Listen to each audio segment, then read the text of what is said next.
Imagine this. You're standing at the edge of a graveside, heart heavy, the final words of a funeral echoing in your ears. They've gone to a better place. A phrase we've all heard, a phrase meant to comfort. But what if, behind those words, lies a deep misunderstanding? What if we've settled for a vision of the afterlife that's not only incomplete, but far from the glorious truth the gospel actually tells? For centuries, we've imagined the Christian hope as a one-way ticket to a distant heaven, a cloudy realm far removed from this world, our bodies left behind like worn-out clothes. But that's not the story the early church proclaimed. That's not the message that turned the Roman world upside down, and it's not the message that can change your life today. The true Christian hope isn't an escape, it's a renewal. It's not about souls floating off to some ethereal elsewhere. It's about resurrection, a real bodily resurrection. Just as Jesus rose, not as a ghost, not as a memory, but in power and glory, so too will we rise. Not to leave earth behind, but to see it made new. Let that sink in. This world full of beauty and brokenness, laughter and lament, it matters. Your body matters. Your story matters. The Christian hope is not about abandoning creation, but about God redeeming it, about heaven coming here, a new heavens and a new earth, not separated, but joined together, like bride and bridegroom on their wedding day. I remember a woman worn down by years of pain lying in hospice, her breathing shallow, her family gathered, and someone whispered, "Soon she'll be free of all this. She'll be in heaven, and none of this will matter anymore." And yes, there is peace in that. But I looked into her eyes, and what I saw wasn't someone ready to vanish, but someone clinging to a deeper hope that one day her broken body would be made whole, that the pain wasn't the final chapter, that the story of her life, every tear, every act of love, would be gathered up in something greater, something eternal. That's not denial. That's resurrection hope. And if that's true, if the promise of resurrection is real, then our lives now have unimaginable value. Every act of kindness, every cry for justice, every time we choose love over hate, these are not wasted. They are seeds, seeds of the world to come. We are not waiting for the end. We are living toward the beginning. You were not made for disembodied drifting in a far-off realm. You were made for life, abundant, resurrected, renewed. You were made for a world that God loves so fiercely, he refuses to abandon it. So let's stop shrinking the gospel down to a ticket to heaven. Let's live the full story. Let's be people of hope, of courage, of resurrection, because the tomb is empty and the new creation has already begun. The Christian hope is resurrection, not escape. This single truth turns much of what we've assumed about the afterlife on its head. For far too long, many believers have been shaped by the idea that the ultimate goal of life is to go to heaven when we die, as if our time on earth is just a waiting room for some distant spiritual realm. But the New Testament tells a different story, one that centers not on escape from the world, but on God's plan to redeem it, starting with the resurrection of Jesus. The resurrection of Jesus wasn't symbolic. It wasn't spiritual in the sense of being disconnected from his body. It was physical, tangible. He ate with his disciples. He showed them his wounds. He walked with them, laughed with them. The tomb was empty, not because his spirit had floated away, but because his body had been raised and transformed. And the writers of Scripture are clear. What happened to Jesus is the prototype of what will happen to us. He is the first fruits we follow after. This is not just a theological point, it's a revolutionary one. It means that death is not the end, and heaven is not the destination where we remain forever. Instead, the Christian hope is rooted in the belief that God will raise his people from the dead, just as he raised his Son, not to live as ghosts, but to live as whole, embodied people in a renewed creation. The resurrection is not about leaving the world behind, it's about coming back in glory, in power, in a way that fulfills everything we were meant to be.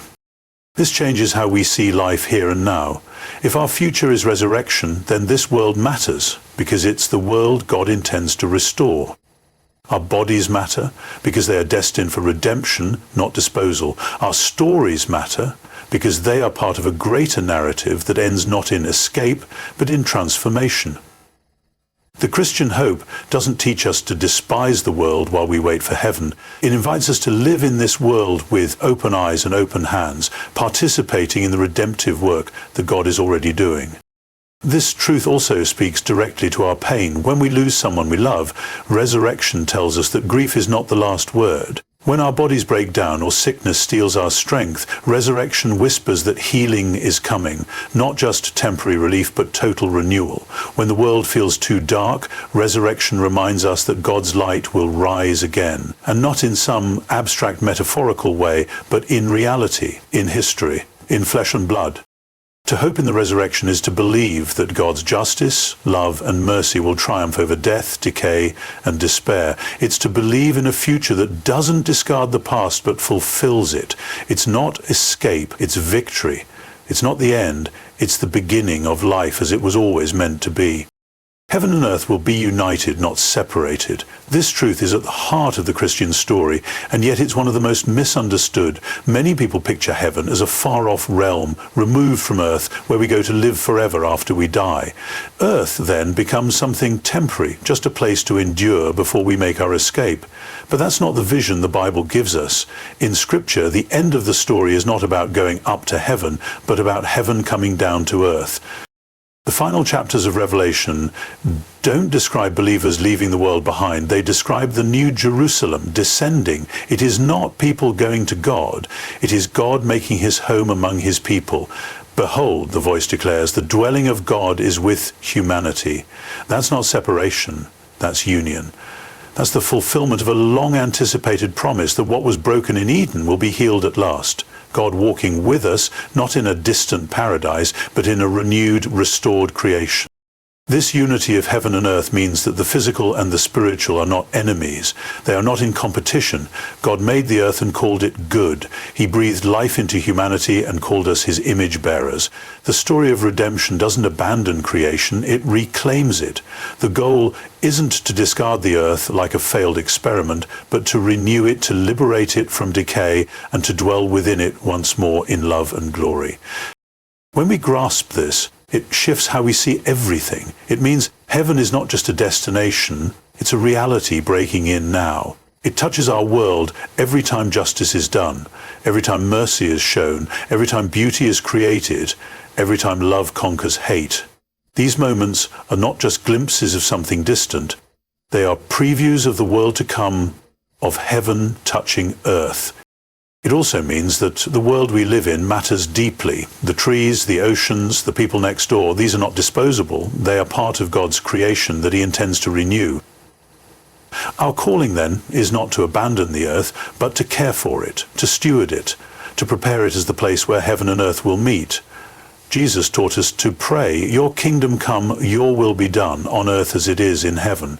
That prayer is not wishful thinking, it's a mission. This union of heaven and earth also brings hope into our present struggles. The pain and brokenness of this world are real, but they are not final.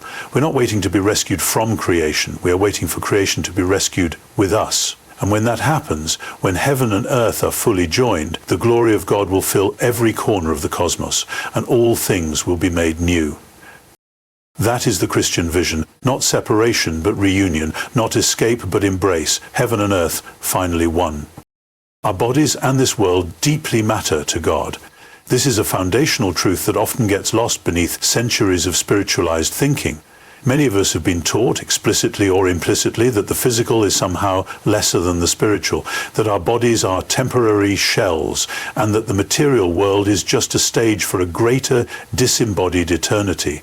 But from the opening words of Genesis to the resurrection of Jesus, Scripture tells a radically different story. God loves creation. He formed it, blessed it, and called it good. When God created humanity, he didn't simply create souls, he created bodies. He shaped us from the dust of the ground and breathed his life into us. The human body was never a mistake or an accident. It was part of God's intention from the very beginning. And when God became human in Jesus, he didn't hover above the world as a spirit. He took on flesh. He ate, slept, walked, bled, and wept. In doing so, he affirmed once and for all that the human body matters. This world is not disposable, the trees, the rivers, the stars in the sky. They were all crafted by God and declared very good. Creation is not a backdrop, it is the beloved work of a creator who takes delight in what he has made. And while it groans now under the weight of sin and decay, Scripture promises that it too will be set free. Paul writes in Romans 8 that creation waits eagerly for the day it will be liberated from its bondage and share in the glory of the children of God. That's not a vision of escape, it's a vision of redemption. Our bodies likewise are not temporary containers we'll one day shed like an old coat. They are part of who we are, and though they age, break and die, the Christian hope is not that we'll live forever as spirits floating in some celestial realm. The hope is resurrection, real bodies made new, transformed and glorious, just as Jesus' body was after the resurrection. He wasn't raised as a ghost, he was raised in power, and so shall we be. This truth invites us to care for our bodies and the world around us with reverence, to feed the hungry, heal the sick, protect the earth, not as acts of temporary charity, but as signs of the kingdom coming, as echoes of God's eternal plan. It means that our physical lives have spiritual significance, that holding a child, planting a garden, or sitting with someone in their pain can be deeply sacred acts. To believe that our bodies and this world matter to God is to see all of life as charged with purpose. It's to reject the lie that only the spiritual counts. It's to know that God is not in the business of throwing things away, he is in the business of making all things new. Resurrection gives meaning to our lives and actions now. It is not merely a future event we passively await, it is a transformative reality that reshapes how we live in the present. If we truly believe that God is going to renew all things, that death will not have the final word, and that our bodies and our world will be restored, then every moment we live carries eternal weight. Nothing is wasted. Nothing is forgotten. Too often, people treat faith as an insurance policy for the afterlife, as if the goal is simply to believe the right things, say the right prayer, and wait patiently for heaven. But that misses the heartbeat of the gospel. The resurrection of Jesus was not just a promise about his fate, it was a declaration about ours. It was the first movement in God's grand symphony of renewal, and it invites us to join in now. When we act with love, when we forgive, when we work for justice, when we comfort the broken-hearted, we are not simply doing good things, we are participating in God's resurrection life. These actions become signs of the future, breaking into the present. They are not temporary acts that disappear with time. In some mysterious but very real way, they are gathered into the eternal. As Paul writes in Corinthians 15, after an entire chapter about resurrection, therefore, my dear brothers and sisters, stand firm. Let nothing move you. Always give yourselves fully to the work of the Lord, because you know that your labor in the Lord is not in vain. That line only makes sense if resurrection is true.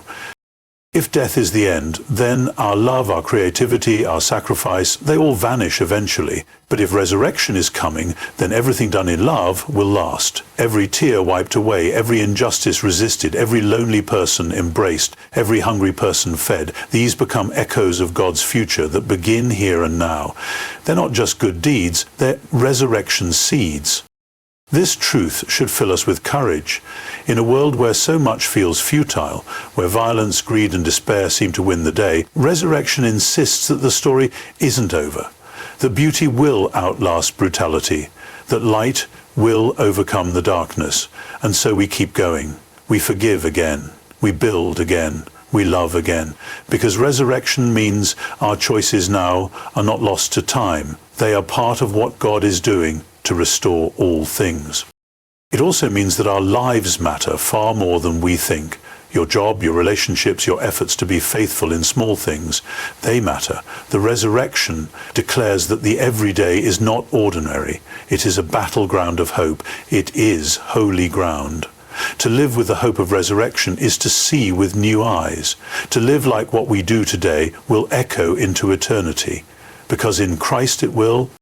The new creation has already begun. Live into it. This is not just a poetic idea. It is a bold declaration of reality rooted in the resurrection of Jesus. The moment he stepped out of the tomb, everything changed. Death was not simply delayed, it was defeated.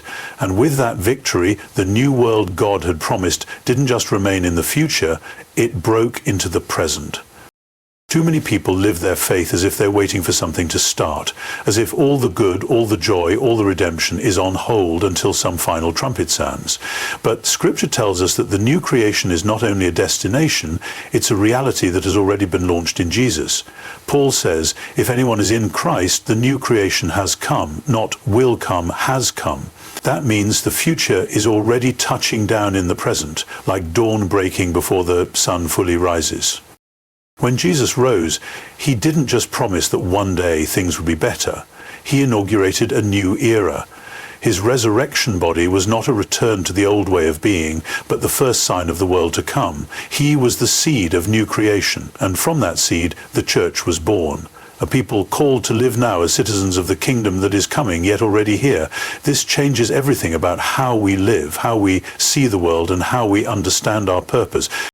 To live into the new creation is to recognize that we are not merely observers of God's plan, we are participants. We are called to embody the values of that coming kingdom here and now, to be peacemakers, healers, reconcilers, creators of beauty and justice. We are meant to be signs of what's to come, like a preview of a world made whole. The church isn't just a gathering of people waiting for rescue, it's a community meant to be a glimpse of heaven on earth. This also means we don't have to be defined by what's broken. The world is full of darkness, violence, injustice, loneliness, fear, but those forces do not have the final say. The empty tomb proclaims that even the worst things can be reversed and that resurrection life is more powerful than death. So we live not as people overcome by despair, but as people shaped by hope. Living into the new creation is not about ignoring the pain of the world. It's about stepping into it with the confidence that God is already at work renewing it. It's about offering forgiveness where bitterness is expected, compassion where judgment is assumed, and light where the shadows run deep. It's about living like the kingdom is near, because it is. The new creation isn't something we're waiting to see, it's something we're invited to build, moment by moment, breath by breath, in step with the Spirit of the risen Christ. Heaven has already begun to touch earth. Our calling is to keep that story going.